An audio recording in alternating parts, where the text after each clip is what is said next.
আজকের এই প্রশিক্ষণ কর্মশালায় প্রত্যেকটি জেলা থেকে আগত বিএনপি সহ অঙ্গ সংগঠনের সুপার ফাইভের নেতৃত্ব আমাদের মঞ্চে উপস্থিত প্রশিক্ষক সহ ঢাকা থেকে আমাদের অতিথিবৃন্দ যারা আসছেন আপনাদের সকলকে জানাচ্ছি শুভেচ্ছা অভিনন্দন। বন্ধুরা আমার, দীর্ঘ 16 বছর পরে ছাত্র জনতার আন্দোলনে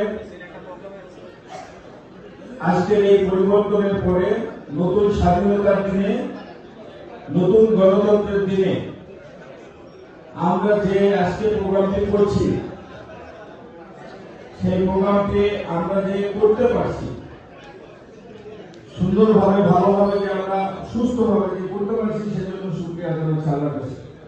কারণ এই ধরনের কোন প্রোগ্রাম করতে গেলে আমার নিজ জেলায় কিংবা ঢাকার বাইরে কোথাও করতে গেলে প্রোগ্রামে যাওয়ার আগে শোনা যেত, ভাই অমুক জায়গা থেকে অমুককে ধরে নিয়ে গেছে, ভাই প্রোগ্রাম স্থলে পুলিশ দাঁড়িয়ে আছে, মঞ্চ পুলিশ দখল করে রাখছে, কর্মীরা যাওয়ার সাহস করছে না। এই ধরনের ঘটনা ঘটত। প্রত্যেকটি প্রোগ্রাম হলে 2-1 নেতা কর্মী গ্রেপ্তার হতো। আমরা আজকে একটি ভালো সময়, ভালো দিনে আপনাদের সামনে এসে কথা বলার সুযোগ পেয়েছি। আপনাদের কাছে আমার অনুরোধ থাকবে, আপনারা এই ভালো দিনে, এই ভালো সময়ে আমরা যেন আমাদের যে সকল নেতা কর্মীকে হারিয়েছি, যারা ঘুম আছে, যাদের পরিবার অসহায় অবস্থায় আছে, যাদের পরিবার এখনো নিদ্রাহীন অবস্থায় আছে, তাদের পাশে যেন আমরা থাকি। আমরা এই ভালো সময় আসছে, এই জন্য যেন তাদেরকে ভুলে না যাই, তাহলে কিন্তু আমাদের জন্য আবার সেই সময়টাই অপেক্ষা করবে। আমরা দেশনায়ক তারেক রহমানের প্রতিটি বক্তব্য আপনারা শুনছেন। উনি ইউকেতে থেকে, সুদূরে থেকে যে সকল বক্তব্য আমাদের মাঝে দিচ্ছেন, আপনারা কিন্তু সেই বক্তব্যগুলো শুনছেন।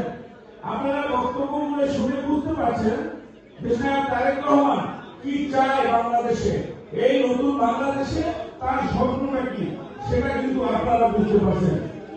আপনারা মনে করি, আমরা মনে করি প্রত্যেকটি নির্যাতিত নেতা কর্মী আমরা দেশনায়ক তারেক রহমানের, আপনারা একটু ভাইয়া অডিয়েন্স, একটু বন্ধুরা আমার একটু যদি শুনতেন, আমার দুইটি কথা একটু শোনেন।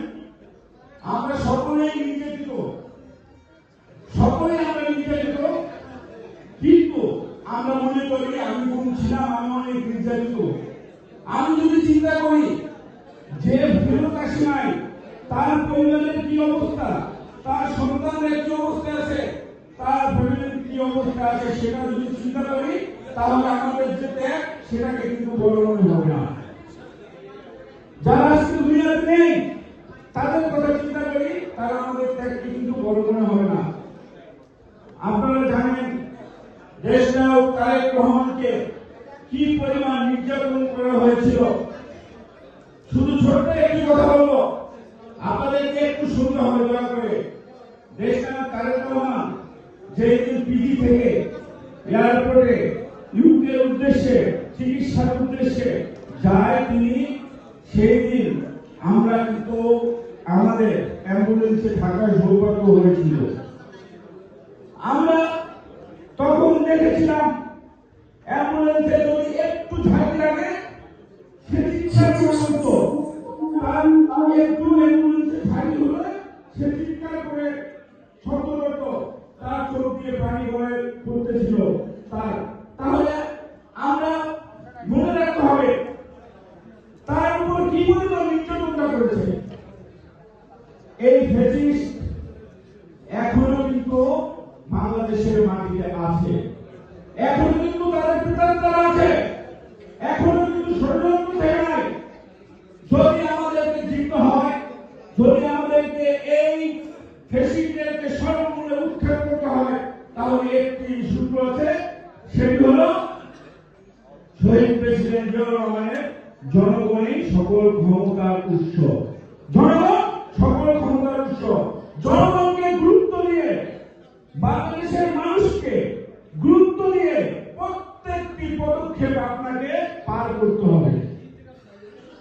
দলবাগি আমাদের মনে করে আমরা নেতা, মানুষের কোনো দাম নেই, কর্মীর কোনো দাম নেই, এরকম মনোভাব থাকলে কিন্তু আবার ভবিষ্যৎ অন্ধকারে নেমে আসবে। ভবিষ্যৎ আবার আমাদের জন্য অন্ধকার। প্রত্যেকটা স্তরে স্তরে সেই ফ্যাসিস্টের প্রেতাত্মারা এখনো রয়ে গেছে। এই জন্য আপনাদের কাছে আমার বিনীত অনুরোধ, আপনারা বাংলাদেশের আমাদের যে মানুষ, আমাদের যে সমাজের মানুষ, প্রত্যেকটি লোককে গুরুত্ব দিয়ে আপনারা এই পদক্ষেপগুলো পার করবেন। আগামী দিনে নির্বাচন পর্যন্ত আমরা এই দিকে একটু সজাগ থাকার চেষ্টা করব। মানুষের ভোটের অধিকার কায়েম করতে হবে। এই যুদ্ধ করে আমরা অস্ত্র ধরেছি, আমরা যুদ্ধ করেছি, আমাদের নেতৃবৃন্দকে মেরে ফেলা হয়েছে, ফাঁসি দেওয়া হয়েছে, আবার একটি মুখের হাসির জন্যই কিন্তু আমরা সেটা করেছি। আমরা সেই হাসির মুখে দেখেছি খালেদা জিয়ার মুখে 4 দিন আগে আপনারা দেখেছেন খালেদা জিয়া হাসছে, মনে হয় প্রধানমন্ত্রী সাথে বন্ধুরা না। আমরা অনেকদিন পরে আমার সেই দেশ নেত্রী খালেদা জিয়াকে দেখতে পেয়েছি, তা না হলে চেনা যেত না।